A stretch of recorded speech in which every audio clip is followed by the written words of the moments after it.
The Lord be with you. And with your spirit. A reading from the Holy Gospel according to Luke. Glory to you, O Lord.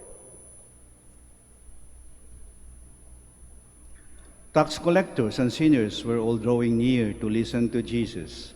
But the Pharisees and the scribes began to complain, saying, "This man welcomes sinners and eats with them." So to them Jesus addressed this parable. A man had two sons, and the younger son said to his father, "Father, give me the share of your estate that should come to me." So the father divided the property between them. After a few days, the younger son collected all his belongings and set off to a distant country, where he squandered his inheritance on a life of dissipation. When he had freely spent everything, a severe famine struck that country, and he found himself in dire need. So he hired himself out to one of the local citizens, who sent him to his farm to tend the swine. And he longed to eat his fill of the pods on which the swine fed, but nobody gave him any. Coming to his senses, he thought, "How many of my father's hired workers have more than enough food to eat? But here I am, dying of hunger. I shall get up and go to my father, and I shall say to him, 'Father, I have sinned against heaven and against you. I no longer deserve to be called your son. Treat me as you would treat one of your hired workers.' So he got up and went back to his father. While he was still a long way off, his father caught sight of him and was filled with compassion.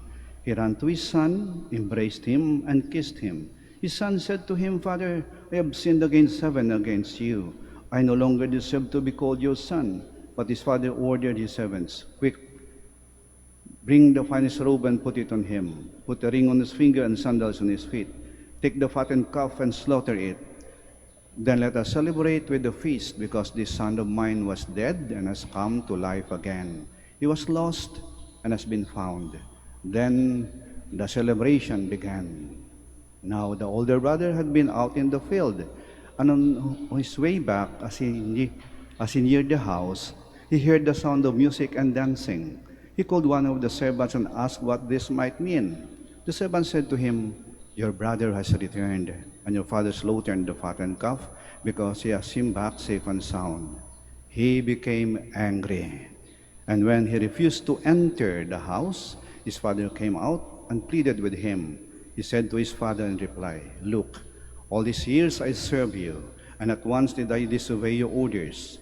Yet you never gave me even a young goat to feast on with my friends. But when your son returns, you swallowed up your property with prostitutes, for him you slaughtered the fattened calf.' Father said to him, 'My son, you are here with me always. Everything I have is yours. But now we must celebrate and rejoice, because your brother was dead and has come to life again. He was lost and has been found.'" The Gospel of the Lord. Praise to you, Lord Jesus Christ. Ang panahon ng Kwaresma ay panahon ng pagbabalik loob. At ang ebanghelyong ating napakinggan, ang kwento ng prodigal son, ay magandang halimbawa ng pagbabalik loob.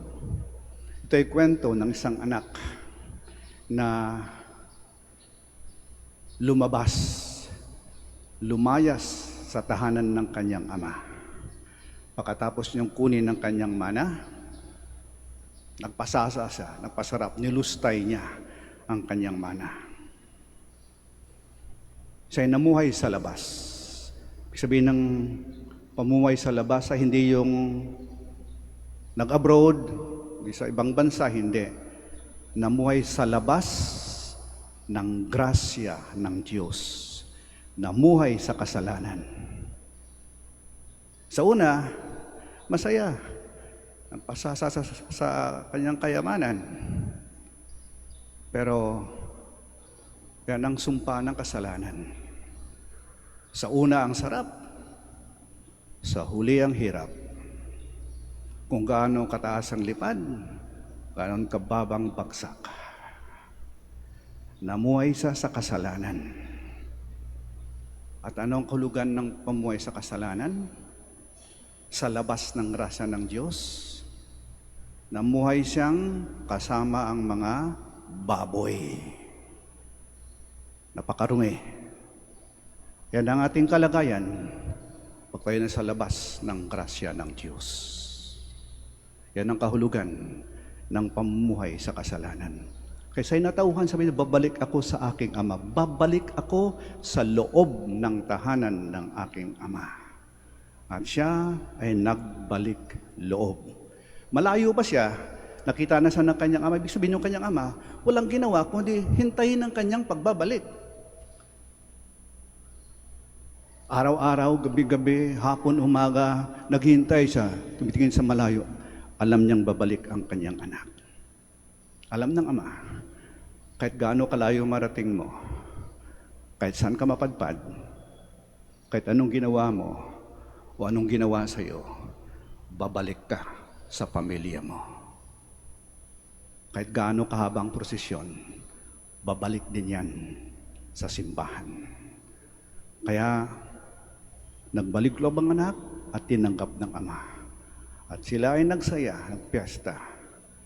Tapos ng kwento, hindi. Second part. Yung kanyang nakakatandang kapatid, nasa labas din pala, nagtatrabaho. Nang marinig niyang, ba't may maingay sa bahay? Tinanong niyang kanyang utusan, ano nangyari? Bumalik yung kapatid mo. Ay, nagalit siya. Nagalit siya. Ayaw umuwi ng bahay, ayaw niyang pumasok sa loob ng bahay. Kaya lumabas ang kanyang ama. Sabihin, sinundo siya ng ama. Inamo-amo siya. At doon binuhos ng nakatandang kapatid ng kanyang. Sabi niya, tingnan mo ha. Hindi ako umalis ng bahay. Dito nung ako, nagsilbi sa'yo, nagpaalipin sa'yo. Lahat ng utos mo sinunod ko. Pero yung anak mong yan, hindi na sinabing kapatid yung anak mong yan, pagkatapos niyang lustayin yung pera natin, nagpapiesta ka pa. Talagang ayaw niyang may kahati siya sa pagmamahal ng ama. Gusto niyang suluhin. Ayaw niyang makisaya sa kasiyahan ng iba. Ay niyang tanggapin na may mabuting bagay nangyari sa iba. Pinigilan niya ang pagbabalik loob ng kanyang sariling kapatid. Pinigilan niya ang pagbabagong buhay ng kanyang kapatid. Diba may kasabihan tayo, huwag niyong ilibing ng buhay ang mga nais magbagong buhay. Kasi kumisan ganun tayo Pag may kakilala, kamag-anak, kaibigan, pagkatapos na namuhay sa kasalanan, tapos nagbalik loob, muling pumunta ng simbahan, tataas yung kilay natin. Anong ginagawa niyan rito? Ba't nandito yan? Alam kong buhay niyan. Anong pinanggagawa niyan?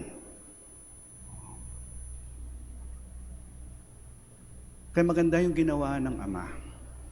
Sinundo niya. Sabi niya,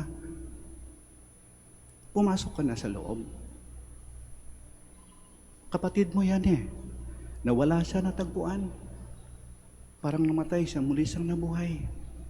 Halika na, pumasok ka sa loob. Muli tayong mabuo. Muli tayong maging isang pamilya. Yan yung ending Hindi natin alam kung anong nangyari sa nakatandang kapatid. Sinunod niya ba ang kanyang ama? Pumasok ba siya sa loob ng bahay? Nakipagbati ba siya sa kanyang kapatid? Open-ended.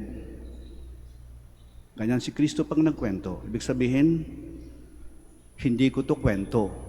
Kwento ninyo to. Buhay ninyo to. Yan ang nangyari sa inyo. That is your story. Kwento ninyo, tapusin ninyo.